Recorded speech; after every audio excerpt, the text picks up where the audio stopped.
వైసీపీలో regional coordinator నియామకాలు రాజకీయ విశ్లేషకులకు సైతం అంతుపట్టడం లేదు. తాజాగా ఎమ్మెల్సీ బొత్స సత్యనారాయణ పోస్టులలో కోత పార్టీలో హాట్ టాపిక్ గా మారింది. ఇంట గెలవని మరో నేత అమర్నాథ్కి కొత్త బాధ్యతలు అప్పగించడం చర్చనీయాంశమైంది.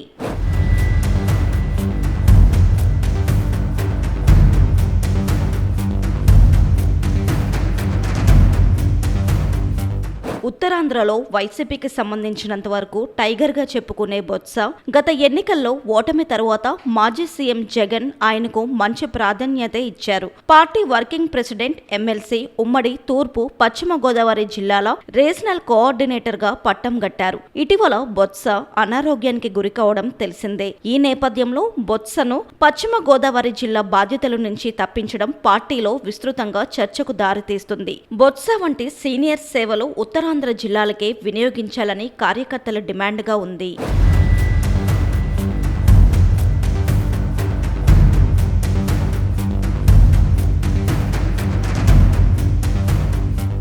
బొత్స స్థానంలో మాజీ మంత్రి గుడివాడ అమర్నాథ్ నియామకం కూడా పార్టీలో కొంత అయోమయానికి దారితీసిందని కార్యకర్తలు చెబుతున్నారు. అమర్నాథ్ ఇటు విశాఖ తరువాత అనకాపల్లి జిల్లా అధ్యక్షునిగా అంతగా సక్సెస్ అవ్వలేదన్న టాక్ ఉంది. ఆయన మంత్రిగా ఉన్నప్పుడు పరిశ్రమలు, ఐటీ అభివృద్ధి కన్నా సోషల్ మీడియాలోనే ఎక్కువగా ట్రోలింగ్ అవడం తెలిసిందే. ఈ నేపథ్యంలో పశ్చిమలో ఆయన పోస్టింగ్ ఎంతవరకు సక్సెస్ అవుతుందో చూడాలి. మరోవైపు బొత్స అనారోగ్యం కారణంగానే బాధ్యతలు తగ్గించారని చెబుతున్నా వేరే కారణాలు ఉన్నాయని ప్రచారంలో ఉండడం గమనార్హం. ఉత్తరాంధ్ర వైఎస్ఆర్ కాంగ్రెస్ పార్టీ సీనియర్ నాయకులు బొత్స సత్యనారాయణ గారికి ఉభయ గోదావరి జిల్లాల ఇన్ఛార్జి నుంచి కేవలం తూర్పుగోదావరికి మాత్రమే పరిమితం చేయడం జరిగింది.